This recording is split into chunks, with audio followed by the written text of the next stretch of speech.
If your bench and your press are weaker than you think they should be, it might just be that you're missing one simple adjustment. It's quick to learn, it's easy to apply, and it immediately makes your lifts more stable and therefore stronger. So let's fix this real quick, step by step.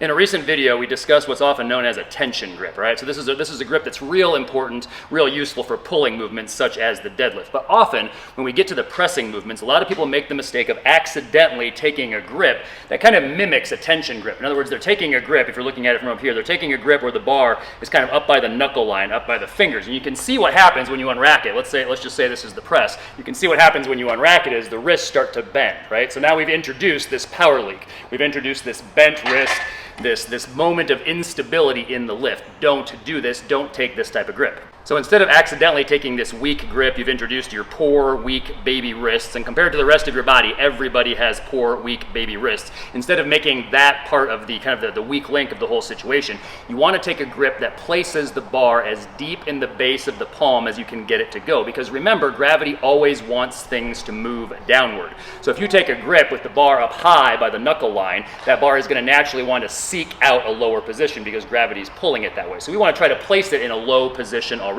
It's the same principle from the tension grip. You're taking a grip that places the bar close to the floor, let's just say, but now obviously you're pushing on something instead of pulling on something. So let's not complicate this. When you take the grip, you're simply going to place your hands on the bar up by the base of the palm. You're going to pronate your grip just a little bit. Don't make this weird. You're not spinning records. You're not spinning your hands across the top. You're also not turning, I don't know what this is. You're not like doing the breaststroke or anything like that. You're just going to turn your thumbs down just a little bit so that your thumbs can wrap around the bar and take your grip here. Now you've got a wrist situation that is as straight as it's going to be. It's not going to be totally straight. If your wrist ever looks like this across the back, that's too straight, and you'll know that it's too straight because you'll feel the weight on your thumb. But you're certainly not going to have a grip where the wrist is bent back, in extension at 90 degrees. We don't want that either. So simply pronate the grip a little bit, squeeze the bar real hard, maintain the bar over the base of your palm. It's a stronger position to press and to bench press from. As always, we hope this helps you get stronger and live better.